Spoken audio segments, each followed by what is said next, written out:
Never start your night at a lake house thinking it's all peace and quiet, because that's when the weird stuff creeps in.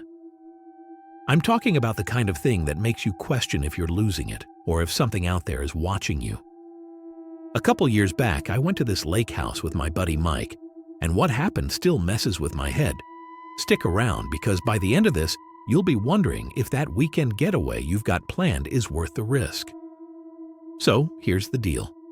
My name's Jake, not that you need to know that yet, but I'm just a regular guy who likes a good story and a cold drink. This one's not about the drinks, though. It's about that time I thought I'd get some calm after a brutal breakup, only to stumble into something that makes my ex look like a saint. Me and Mike, we've been tight since high school, and he's the kind of guy who's always got your back, even when you're dumb enough to suggest a trip to a random lake house in the middle of nowhere. That's where this starts. 2 guys, 1 cabin, and a whole lot of nope. Picture this. It's late fall, the leaves are all orange and crunchy, and the air's got that crisp bite to it. I just split with my girl after 3 years, and I was a mess. Couldn't sleep, couldn't eat, just needed to get out of my head. Mike's like, "Bro, my uncle's got this lake house up north. Nobody's using it. Let's go chill." Sounded perfect. A week away from the city, no drama, just us, some fishing rods, and a fridge full of beer. We pack up his beat-up truck, hit the road, and after a few hours of winding through back roads, we roll up to this place. It's a small wooden house, maybe 2 bedrooms, sitting right on the edge of this glassy lake. The water's so still it's like a mirror reflecting the trees and the gray sky. There's a dock stretching out maybe 20 feet, a little rowboat tied to it, bobbing gently. No neighbors for miles, just woods, water, and us. I'm thinking, yeah, this is it. This is what I need. But here's where it gets tricky. You ever show up somewhere and feel like something's off, but you can't put your finger on it? That's what hit me as we unloaded the truck. The air felt heavy, like it was holding its breath. Mike didn't notice. He's too busy cracking jokes about how I'm going to catch nothing but seaweed. We get inside, drop our bags, and the place is cozy enough. Wood floors, a stone fireplace, big windows looking out at the lake. There's this old plaid couch that smells like dust and pine, and a kitchen with a sink that creaks when you turn it on. Upstairs, 2 small bedrooms with creaky beds. Nothing fancy, but it's got that rustic vibe. I'm starting to relax, thinking maybe this will actually work. Big mistake. The problem starts that first night. We're sitting on the couch, fire going, cracking open some beers. It's dark outside now, and the lake's just this black void beyond the windows. No moon, no stars, just thick clouds swallowing everything. We're laughing about dumb stuff from back in the day when I hear it. A low thump, like something heavy hitting the ground outside. I stop mid-sentence and Mike's like, "What's up?" I tell him I heard something. He laughs, says it's probably a deer or a raccoon messing around. Makes sense, right? We're in the woods, but then it happens again. Thump. Louder this time, closer. I get up, peek out the window, but it's pitch black. Can't see a thing. Mike's still chill, but I'm not. My gut's telling me this ain't no deer. I grab a flashlight from my bag, thank God I brought it, and head to the door. Mike's like, "Dude, you're paranoid. Sit down." But I'm already stepping onto the porch. The air's cold, smells like damp leaves and lake water. I shine the light around, trees, bushes, the dock. Nothing. Then, just as I'm about to turn back, the beam catches something on the edge of the water. It's quick, like a shadow darting behind a tree. Too big to be a raccoon, too quiet to be a deer. My heart's pounding now, but I tell myself it's nothing. Probably just my mind playing tricks after a long day. I go back inside, lock the door, and we shrug it off. Should have known better. Next day, things get weirder. We're out on the dock fishing, or trying to. I'm useless at it, and Mike's pulling in these little perch like it's nothing. The sun's out, cutting through the chill, and the lake's sparkling. It's peaceful, almost makes me forget last night. Almost. Around noon, Mike decides he's going to row out to the middle of the lake, see if the fish are bigger there. I'm cool staying on the dock. Boats aren't my thing. He grabs the oars, hops in the rowboat, and pushes off. I'm sitting there, lying in the water, watching him shrink as he rows out. That's when I notice the ripples. Not from his boat, those are fading, but new ones coming from the far side of the lake. Small at first, then bigger, like something's moving under the water. I squint, trying to see, but the sun's bouncing off the surface, blinding me. I yell to Mike, "You see that?" He's too far to hear me clear, just waves back like I'm saying hi. The ripples stop, and I tell myself it's a fish, a big one maybe, but it didn't feel right.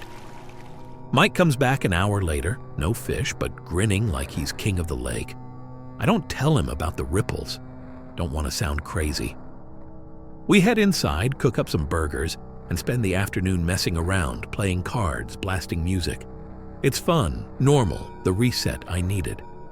But as the sun dips low, that heavy feeling creeps back. By night 2, I'm on edge. We're back on the couch, fire crackling, when the thumping starts again. Thump, thump. Same as last night, but now it's steady, like footsteps circling the house. Mike hears it too this time. His face goes tight, no jokes. We grab the flashlight and a baseball bat from the closet, Uncle's got one stashed there, and step outside. The air's colder now, wind picking up, rustling the trees. We walk the perimeter, light bouncing off trunks and branches. Nothing. No tracks, no broken twigs. Just silence between the thumps. We're halfway around when the sound stops. Dead quiet. Too quiet. Even the wind dies down. Mike mutters, "This place is freaky, man." Yeah, no kidding. Back inside, we lock everything. Doors, windows, even shove a chair under the knob. We're not laughing anymore. I'm thinking about that shadow from last night, the ripples today.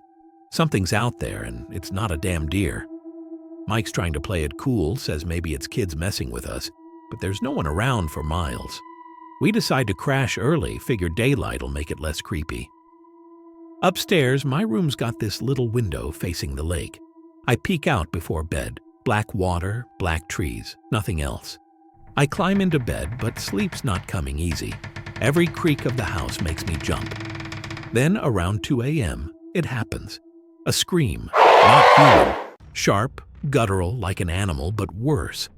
It's coming from the lake. I bolt up, heart slamming, and stumble to the window. Nothing but darkness. Mike's in my room in seconds, wide-eyed. "You heard that?" I nod. We're both freaked now, no denying it. We don't sleep after that. We sit up, lights on, bat in hand, listening. The scream doesn't come again, but the thumping does. Faint, off in the distance, then gone. Morning can't come fast enough. When it does, we're out on the porch, bleary-eyed, scanning the lake. That's when we see it. Footprints, bare feet, pressed into the muddy bank near the dock. Too big to be ours, too fresh to be old. They start at the water's edge and trail into the trees. We follow them maybe 50 feet before they just stop, like whatever made them vanished. Mike's voice is shaky.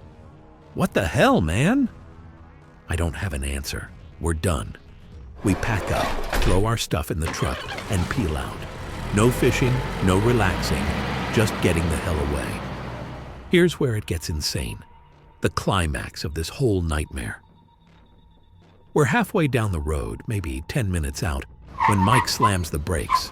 I'm like, "What's wrong?" He points ahead. There's a figure standing in the middle of the road, tall, skinny, soaked, dripping water like it just climbed out of the lake.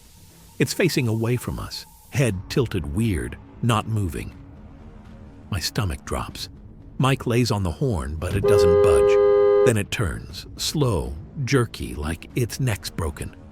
No face, just a blank, wet smear where a face should be. I yell, "Go, go, go!"